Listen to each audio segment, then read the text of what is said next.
Бір болайық жобасында шаңырақ көтерген Шыңғыс пен Карина ресми түрде ажырасып кетті. Алғашында Карина мен Шыңғыс тату тәтті өмір сүрді, бірақ олардың отбасында ұрыс-керіс көп болған. Карина бірнеше рет Шыңғыстың үйінен төркінге кетіп бөлек тұрған болатын. Бір ай бұрын олар қайтадан татуласып бірге тұрған. 2023 жылдың 9 желтоқсанында олар ресми түрде ажырасып кетті. Карина мен Шыңғыс әлеуметтік желіде ажырасуының себебін жарыса жазды.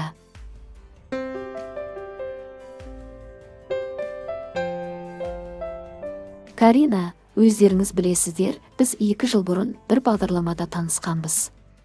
Осыдан кейін көп ұзамай біз күрделі қарым-қатынасты бастадық.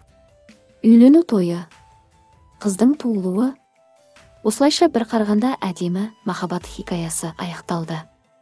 Әрбір ерлі-зайыптылардың жанжалдары болады, кейде өте күшті. Бірақ сіз одан да асып кете алмайтын шектеулер бар. Шыңғыспен келісіміміз бар еді, егер олар бұзылса. Мен бұл жолы ештеңеге шыдамаймын. Төзуге болмайтын нәрселер бар. Ажырасу басқа амалдар қалмаған кездегі мәжбүрлі шара.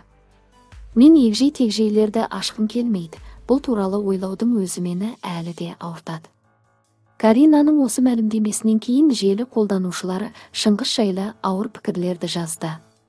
Бірақ Шыңғыс өзін сабырға шақырып толық мән жайды жасыруға тырысып жазба жариялады. Шыңғыс, еркекпін ғой, қазірше ештеңе айтпаймын.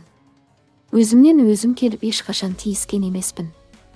Бірақ қазір әйел адамдар басқа шығып кеткен заман шығар мүмкін, бірақ барлық еркек басына шығармас.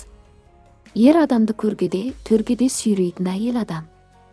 Енді тағы ажырасқаннан кейін менің тарапыма жаман сөздер жазылса, менде барлығын саламын. Халық біліп тұр. Мен жібердім. Қызымды жақсы көремін.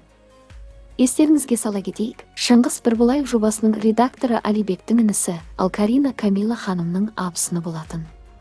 Шыңғыс пен Каринаның бір қызы бар. Қазіргі уақытта қызы Каринамен бірге кетті.